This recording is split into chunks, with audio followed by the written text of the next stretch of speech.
اب میں آپ کو ذرا اس جو انسانوں میں سے انسان دشمنی کا جن کا سب سے بڑا رول ہے، میں ان کی 2000 سالہ تاریخ کا آپ کے سامنے نقشہ رکھنا چاہتا ہوں۔ ان 1400 سال کا تو میں نے صرف 4 آپ کو پوائنٹس بتائے۔ موسیٰ سے عیسیٰ تک 1400 برس علیہم الصلاۃ والسلام، 2 مرتبہ عروج، 2 مرتبہ زوال، اشیریوں کے ہاتھوں پٹوائی، بابلیوں کے ہاتھوں پٹانا، گریکس کے ہاتھوں مرمت، رومنز کے ہاتھوں مرمت۔ یہ جو 2000 سال ہے، کیونکہ اب تو ظاہر بات ہے 21ویں صدی شروع ہو گئی، 20 صدیاں حضرت مسیح کو پوری ہو گئی۔ پہلی بات نوٹ کیجئے، حضرت مسیح کی پیدائش ہے سن 1 قبل مسیح۔ یہ نقطہ آپ نے کبھی سنا ہے یا نہیں؟ جب ملینیم کا سلسلہ شروع ہوا تھا پچھلے سال، تو میں نے بیان کر دیا تھا کہ ایک عجیب حساب کے اندر انہوں نے غلطی کی ہوئی ہے۔ حضرت مسیح کی پیدائش ہوئی 25 دسمبر کو، سن انہوں نے شروع کر دیا، جو اس کے بعد جنوری آئی تو پہلا سال شروع ہو گیا۔ اگر جنوری سے پہلا سال شروع ہوا تو یہ 6 دن جو ہے تو اس کے پچھلے سال میں تھے، لہذا کہا جائے گا کہ Jesus Christ was born 1 year before Christ, BC۔ تو 1 قبل مسیح میں حضرت مسیح کی پیدائش ہوئی۔ یہ آخری اسرائیلی نبی اور رسول۔ یہودی علماء کی مخالفت، دشمنی، سولی پر چڑھوا دینا میں بیان کر چکا ہوں۔ سن 33 عیسوی میں، جبکہ حضرت مسیح کی عمر 33 برس تھی، اللہ تعالیٰ نے انہیں زندہ آسمان پر اٹھا لیا، لیکن یہودیوں نے اپنے خیال کے مطابق انہیں سولی پر چڑھوا دیا، ان کی موت واقع ہو گئی۔ اگرچہ اس کے بعد یہ اختلاف ہے ان میں، یہودی کہتے ہیں وہ سولی پر چڑھ گیا، ختم ہوا، مر گیا۔ عیسائی کہتے ہیں نہیں، انتقال ہوا ہے مسیح کا صلیب پر، لیکن پھر وہ دوبارہ زندہ ہو گئے ہیں۔ ان کی لاش ایک غار میں رکھ دی گئی تھی، وہاں ریزریکشن ہو گیا، ان کا باعث بعد الموت وہی ہو گیا، اور پھر انہیں اللہ نے زندہ آسمان پر اٹھا دیا۔ تو ہمارے اور عیسائیوں کے درمیان نوٹ کر لیجئے، یہ چیز مشترک ہے کہ حضرت مسیح آسمان پر زندہ اٹھائے گئے۔ فرق کیا ہے؟ وہ سمجھتے ہیں کہ سولی دیے گئے، سولی پر مرے، پھر زندہ ہوئے، پھر گئے۔ ہم سمجھتے ہیں کہ نہیں، وما صلبوہ وما قتلوہ، انہوں نے نہ صلیب دے سکے انہیں اور نہ انہیں قتل کر سکے، بل رفع اللہ الیہ، اللہ نے اٹھا لیا۔ پھر ہمارا اور یہ اس کا عیسائیوں کا ایک اور اتفاق ہے، سیکنڈ کمنگ آف جیسس، حضرت مسیح دوبارہ آئیں گے۔ یہ عیسائیوں کا بھی عقیدہ ہے اور ہمارا بھی۔ بہرحال تو جیسا کہ میں نے عرض کیا کہ اس وقت یہ عذاب استیصال، عذاب اکبر کے مستحق ہو چکے تھے، لیکن اللہ نے ان کی مدت دراز کی ہے، لیکن ان پر دنیاوی عذاب کا ایک کوڑا جو ہے اللہ تعالیٰ کی طرف سے اسی وقت برسا۔ دنیاوی عذاب دنیا میں رہتے ہوئے ختم نہیں کیا۔ 37 برس بعد، حضرت مسیح کے رفع سماوی کے 37 برس بعد، سن 70 میں یہودیوں نے بغاوت کی رومیوں کے خلاف۔ رومی ٹائٹس جنرل تھا ایک، اس نے پھر جو حملہ کیا ہے، 1,33,000 یہودی ایک دن میں قتل کیا یروشلم میں، اور ہیکل سلیمانی گرا دیا۔ وہ ہیکل پہلے بھی گرا تھا، پہلے 1400 سال کے دوران میں بھی نبوکڈنیزر نے گرایا تھا، لیکن پھر اس کے 150 سال بعد انہوں نے دوبارہ بنا لیا تھا، اس لیے وہ اسے سیکنڈ ٹیمپل کہتے ہیں۔ پہلا ٹیمپل جو حضرت سلیمان نے بنایا تھا، نبوکڈنیزر نے گرا دیا 587 قبل مسیح میں، پھر دوبارہ انہوں نے 150 سال کے بعد بنا لیا۔ وہ اس تاریخ کا حصہ ہے، میں نے جس کے بارے میں آپ کو تفصیل نہیں بتائی۔ اس میں یہ ہوا سن 70 میں وہ گرا دیا گیا، وہ آج تک گرا پڑا ہوا ہے۔ نمبر 2، یہ کہہ دیا گیا کہ یہودیوں اس ارض فلسطین سے نکل جاؤ، تم یہاں نہیں رہ سکتے اب۔ لہذا جس کا جہاں سینگ سمایا چلا گیا، یورپ میں چلے گئے، ایشیا میں آ گئے، عرب میں آ گئے، یہ 3 قبیلے جو رات بھی میں نے عرض کیا تھا، بنو قینقاع، بنو نذیر اور بنو قریظہ، یہ وہاں سے آ کے مدینے میں آباد ہو گئے۔ جس کا جہاں سینگ سمایا، افریقہ میں، ہندوستان میں، جہاں چلے گئے، ڈایاسپورا اسے کہتے ہیں، وہ آپ نوٹ کر لیجیے اس لفظ کو، ڈایاسپورا، ہمارا دور انتشار، جبکہ ہمیں ہماری اصل سرزمین تو فلسطین ہے، حضرت ابراہیم کا مسکن، حضرت اسحاق حضرت یعقوب کا مسکن فلسطین، یہ ہے ہماری اصل جاگیر، یہ تو ہماری جدی پشتی جاگیر ہے، لیکن یہاں سے نکال دیے گئے سن 70 عیسوی میں، اور وہاں سے لے کے 1917 تک ان کا ڈایاسپورا جاری رہا۔ یہ دور انتشار ہے۔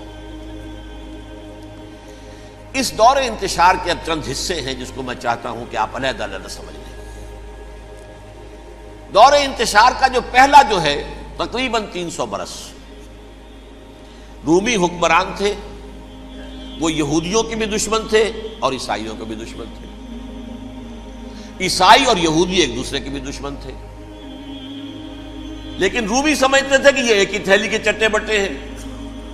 رومیوں کے نزدیک عیسائی بھی یہودیوں ہی کا ایک فرقہ تھے، کوئی علیحدہ مذہب تو تھا ہی نہیں،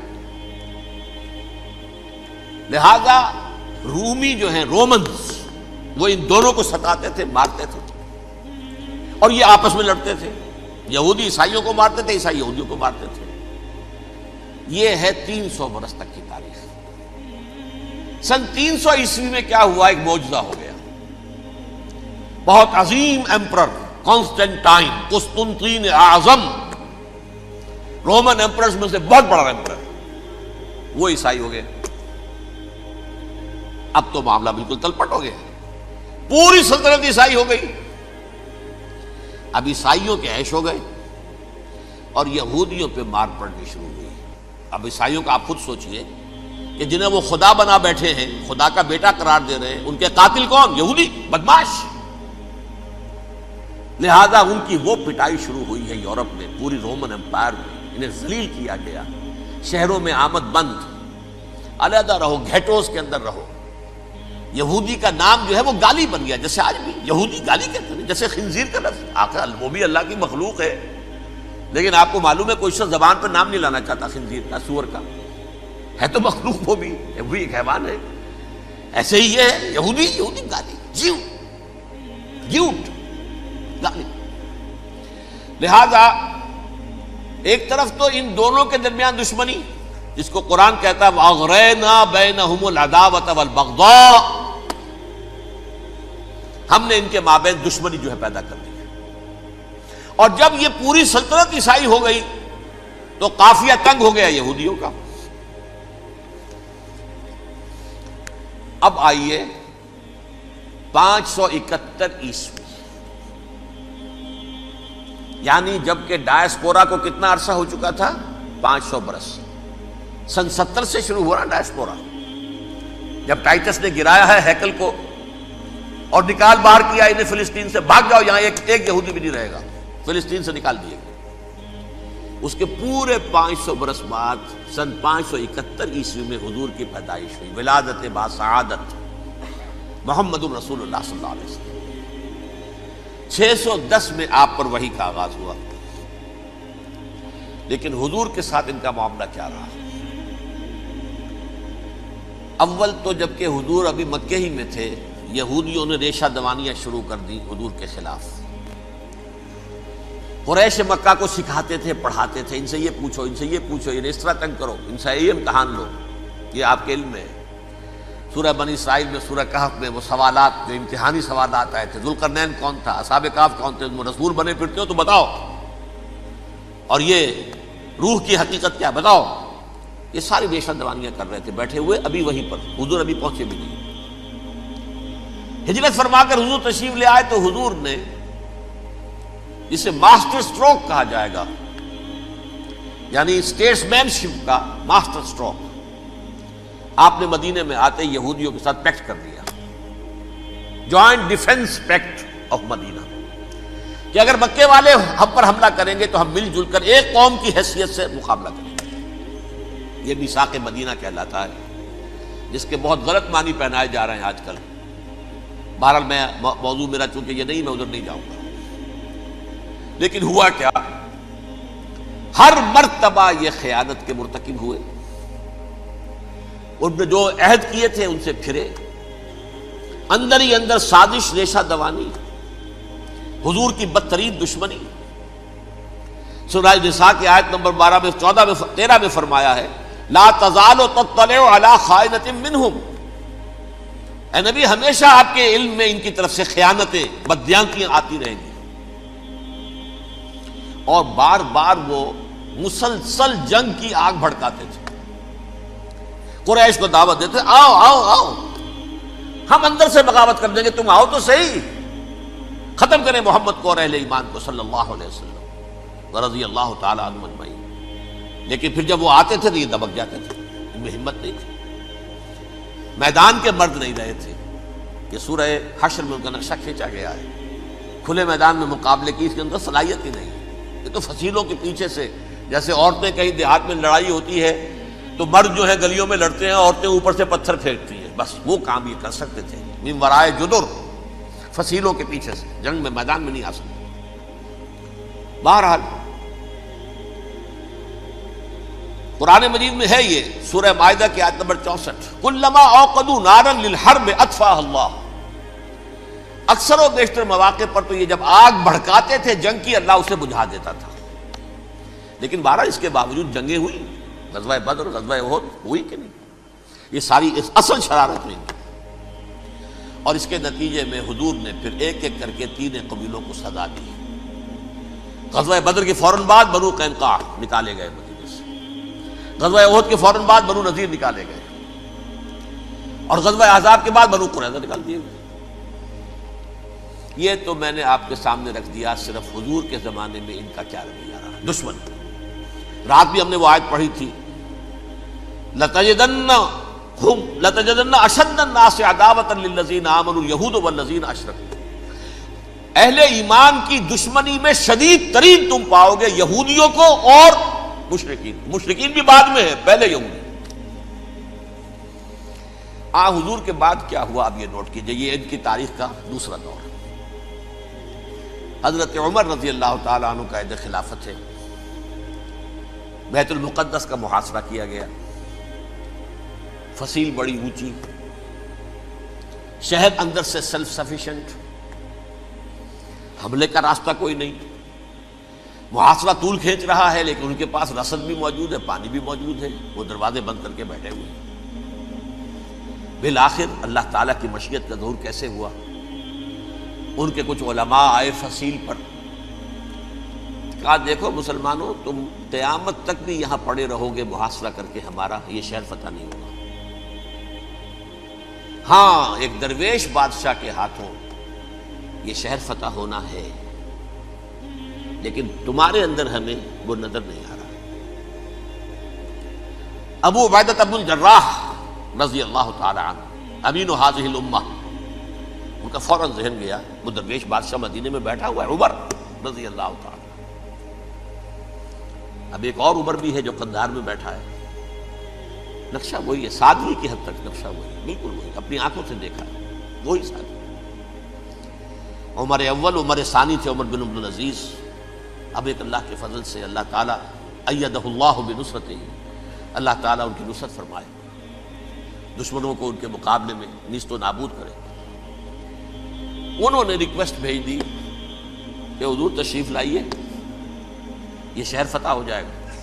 وہ ہے سفر تاریخی، اتنا طویل سفر، تقریباً 700 میل، ایک اونٹ، ایک خادم، ایک منزل پہ امیر المومنین اوپر بیٹھے، خادم آگے چل رہا ہے، اگلی منزل پہ خادم اوپر بیٹھا ہے، امیر المومنین آگے جا رہے ہیں. اور جب پہنچے ہیں تو وہ باری تھی خادم کی. انہوں نے ہاتھ جوڑ دیا، حضور خدا کے لیے تم کیا کہیں گے لوگ، وہ میرا برا حال کر دیں گے، تمہیں شرم نہیں آئی؟ امیر المومنین پیدل آگے چل رہے ہیں نکیل پکڑ کر، اور تم بیٹھے ہو اوپر براجمان ہو. حضرت عمر فرمایا الدور دورک، نہیں باری تمہاری ہے، بیٹھ. اس حال میں پہنچے ہیں.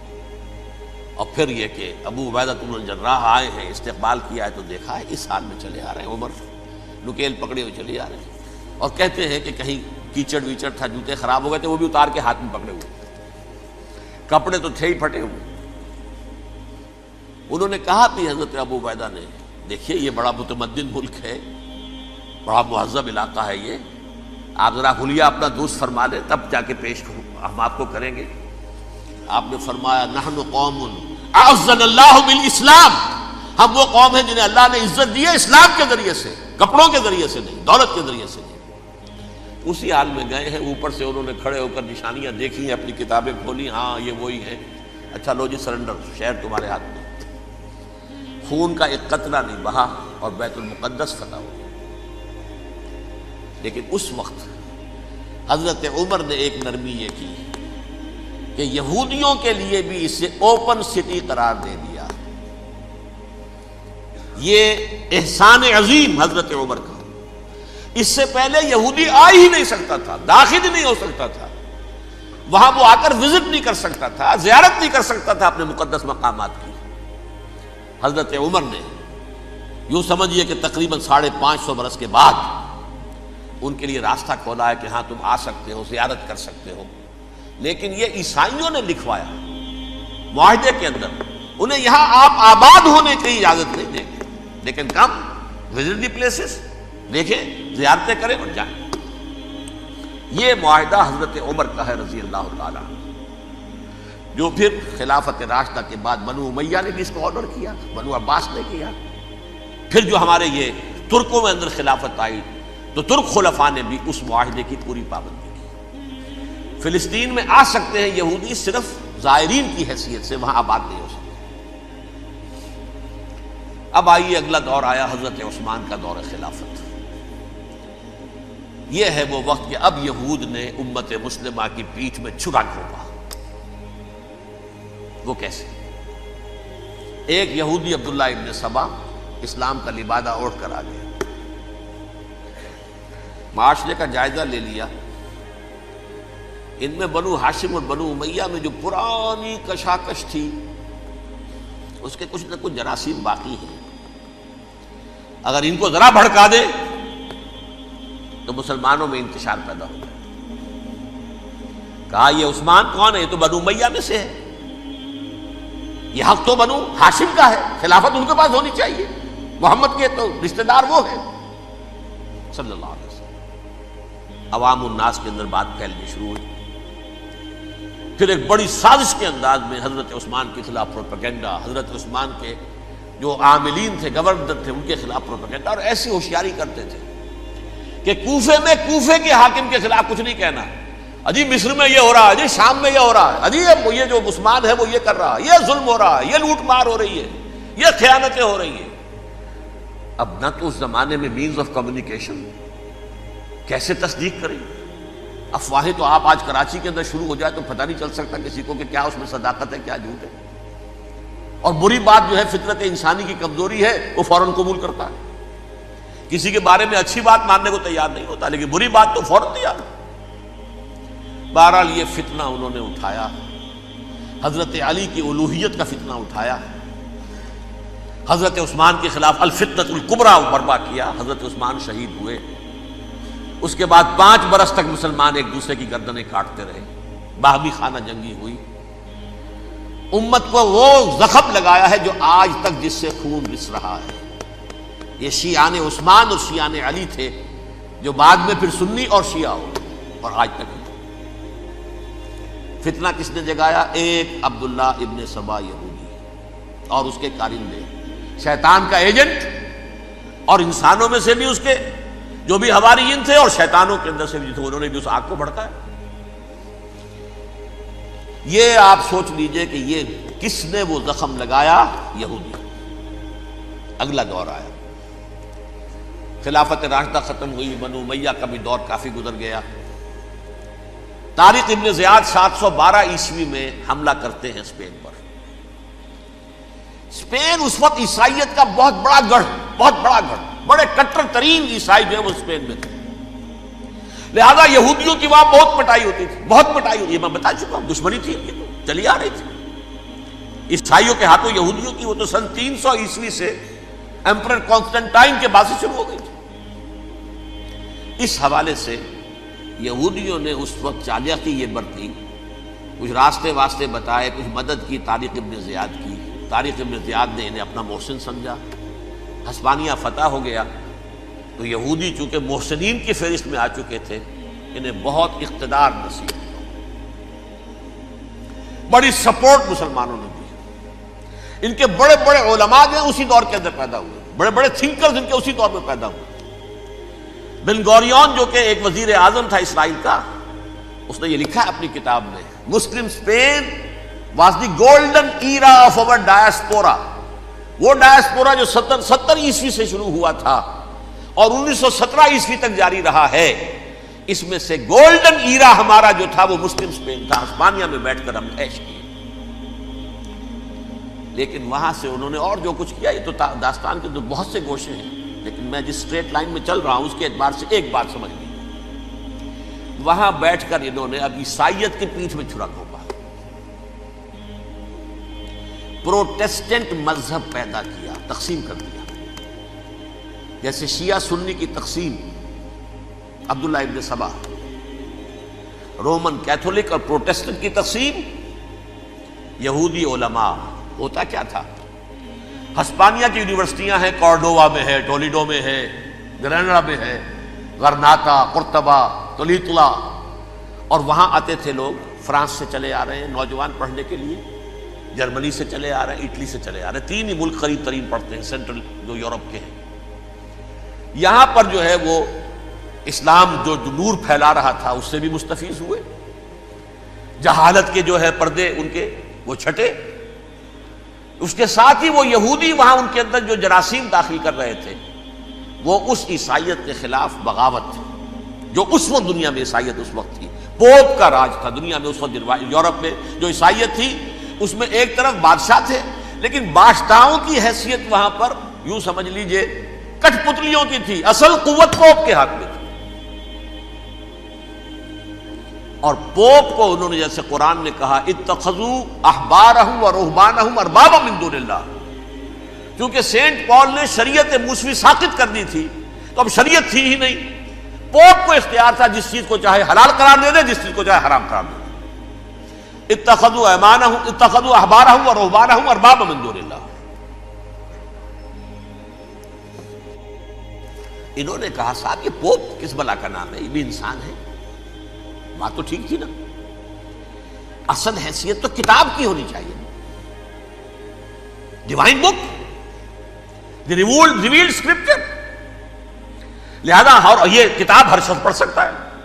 کوئی پوپ کے باپ کو جو ہے کوئی اس کے لیے پروپرائٹری رائٹس تو نہیں ہے کہ صرف پوپ پڑھ سکتا ہے یا پادری پڑھ سکتے ہیں. ہم بھی پڑھ سکتے ہیں، ہم بھی سمجھ سکتے ہیں. یہ باتیں تھی کہ جن کو بڑھا چڑھا کر بیان کر کے اور پوپ کا اقتدار ختم کرا دیا اور توجہ مرکوز کر دی بائبل کی طرف. اب بائبل میں بڑا حصہ تو اولڈ ٹیسٹامنٹ کا ہے. نتیجہ کیا ہوا؟ یہود کی عظمت پروٹیسٹنٹس کے نزدیک مسلم ہو گئی. اصل قوم تو یہ ہے. وہ دشمنی بدلی کہ نہیں بدلی؟ موسیٰ کے امتی یہ ہے، تورات موسیٰ کو دی گئی، ابراہیم کی نسل یہ ہے. لہذا وہ جو دشمنی تھی، جو عداوت تھی کہ ہمارے خدا کو سوری چڑھانے والے ہیں یہ بدماش، اس کا ازالہ ہوا اس پروٹیسٹنٹ مذہب کے نتیجے میں. یہ میں اب آپ کو بتاتا ہوں کہ ایک نتیجہ وہ نکلا ہے جسے برٹرنڈ رسل نے بیان کیا ہے. اس کی کتاب ہے ان پریز آف آئیڈلنس، صفحہ 108. وہ لکھتا ہے the Christians retaining the Judaic belief in special revelation added to it the Roman desire for world wide domination and the Greek taste for metaphysical subtleties. The combination produce the most fiercely persecuting religion that the world has yet known. یہ 3 چیزیں آ کر عیسائیت میں مل گئی. ایک تو جب یہ اولڈ ٹیسٹامنٹ جو ہے وہ ان کے ہاتھ میں آ گئی، اور اس کے میں کچھ آپ کو بتا دیتا ہوں کہ اولڈ ٹیسٹامنٹ کی تعلیمات، کیونکہ یہ اولڈ ٹیسٹامنٹ جو ہے یہ محرف تھی. اصل تورات تو گم ہو گئی تھی 587 قبل مسیح میں، جب پہلی مرتبہ ہیکل جو ہے تباہ ہوا ہے اس وقت ختم ہو گئی تھی. اس کے کوئی 150 سال کے بعد انہوں نے یادداشتوں سے مرتب کر کے لکھی ہے. اب اس میں ان کے اپنے خیالات، اپنے امانی، اپنی توجیحات وہ شامل ہو گئی. لہذا میں آپ کو حوالے دیتا ہوں اس کتاب کے اندر مظالم کی جو تعلیم دی گئی ہے اہل کتاب نے اپنے مظالم قتل عام کے جواز کے لیے تورات میں تبدیلیاں کی اور پیغمبروں پر دہشت ناکی اور بدترین حرام کاری کے الزامات لگائے. سنیے، پہلا حوالہ ہے یہ گنتی باب 31 آیات 17-18. اس لیے ان بچوں میں جتنے لڑکے ہیں سب کو مار ڈالو، اور جتنی عورتیں مرد کا منہ دیکھ چکی ہیں ان کو بھی قتل کر ڈالو، لیکن ان لڑکیوں کو جو مرد سے واقف نہیں اور اچھوتی ہیں اپنے لیے زندہ رکھو. یہ کسی اللہ کی کتاب کا یہ جملہ ہو سکتا ہے؟ کسی ریویل بک کا؟ اور سنیے، یہ ہے استثناء ڈیٹرانومی باب 20 آیت 16-18. پر ان قوموں کے شہروں میں جن کو خداوند تیرا خدا میراث کے طور پر تجھ کو دیتا ہے، کسی ذی نفس کو جیتا نہ بچا رکھنا، جیسا خداوند تیرے خدا نے تجھ کو حکم دیا بالکل نیست کر دینا. مرد، عورتیں، بچے، بوڑھے سب ختم. یہ کتاب مقدس ہے. اور سنیے، سموئیل باب 27 آیت نمبر 9. اور داؤد نے اس سرزمین کو تباہ کر ڈالا اور عورت مرد کسی کو جیتا نہ چھوڑا. نمبر 4، ان سب آباد شہروں کو ماں، عورتوں اور بچوں کے بالکل نابود کر ڈالا. کتاب استثناء باب 3 آیت 6. یہ ہے جو کہہ رہا ہے برٹرنڈ رسل، کرسچینٹی میں آ کر اب یہ تین چیزیں شامل ہو گئی. ایک تو یہ باربیرین یہ تعلیم جو ہے، اور یہ مذہب کے نام پہ تعلیم، یہ کتاب مقدس کی تعلیم. نمبر 2، رومنز کے اندر جو ایک تمنا تھی ورلڈ ڈومینیشن کی، وہ عیسائیت کے اندر آ گئی. اس لیے کہ پوری رومن امپائر جو ہے عیسائی ہو گئی، تو اسے وراثت کے اندر ورلڈ ڈومینیشن کی جو ایک تمنا تھی وہ مل گئی. اور پھر یہ کہ انہوں نے جو توہمات تھے یونانیوں کے، ان کو بھی اپنے ہاں مختلف شکلوں کے اندر جمع کر لیا. ان تین چیزوں کا the combination produced the most fiercely persecuting religion that the world has yet known. اس کے نتیجے میں دنیا میں تاریخ انسانیت کے اندر جو بدترین خونخوار ترین مذہب ہو سکتا ہے وہ شکل عیسائیت نے اختیار کی. اور اس کا مظہر عتم کیا تھا؟ نوٹ کیجیے، صلیبی جنگیں. ایک بات ٹائم ٹیبل کے اعتبار سے نوٹ کر لیجئے گا. فرسٹ ملینیم ختم ہوا، سیکنڈ شروع ہوا. ان کے 1000 سال ختم ہوئے تو 11ویں صدی میں سیکنڈ ملینیم شروع ہوا، تو پہلی صلیبی جنگیں ہوئی. لاکھوں مسلمان قتل کیے. صرف یروشلم کے اندر اتنا خون بہایا ہے کہ خود ان کے ہسٹورینز لکھتے ہیں کہ جب ان صلیبیوں نے جب گھوڑوں کے ساتھ وہ چل رہے تھے گلیوں میں، تو ان کے گھوڑوں کے گھٹنوں تک خون کی ندی بہ رہی تھی. جہاں سے گزرے ختم کرتے چلے گئے، آبادیاں کی آبادیاں ختم کر. اگرچہ اس کروسیڈ میں گیہوں کے ساتھ گھن بھی پسا، یہودی بھی بہت مارے گئے. یہ فرانس سے، جرمنی سے جب یہ کروسیڈرز آ رہے تھے، 3000 میل کا سفر طے کر کے آئے تھے. سوچئے تو صحیح. اربن ثانی پوپ جو تھا، آگ لگا دی تھی اس نے پورے یورپ کے اندر. شرم سے ڈوب مرو، تمہارے مقدس علاقے مسلمانوں کے ہاتھ میں. انفیڈلز، یہ کافر، یہ مرتد، یہ ملحد. مسیح جہاں پیدا ہوا، مسیح کو جہاں سولی دی گئی، وہ کہاں ہے؟ ان کے ہاتھ میں. وہ آگ لگائی ہے، 3000 میل کا فاصلہ طے کر کے یہ قومیں آئی ہیں، اور جو تباہی مچائی ہے. تاریخ انسانی میں ایسی بربریت کی کوئی مثال. اور یہ ان کے اپنے ہسٹورینز لکھتے ہیں. شرم کے مارے ایسے محسوس ہوتا ہے جیسے ان کی گردنیں جھکی جا رہی ہیں.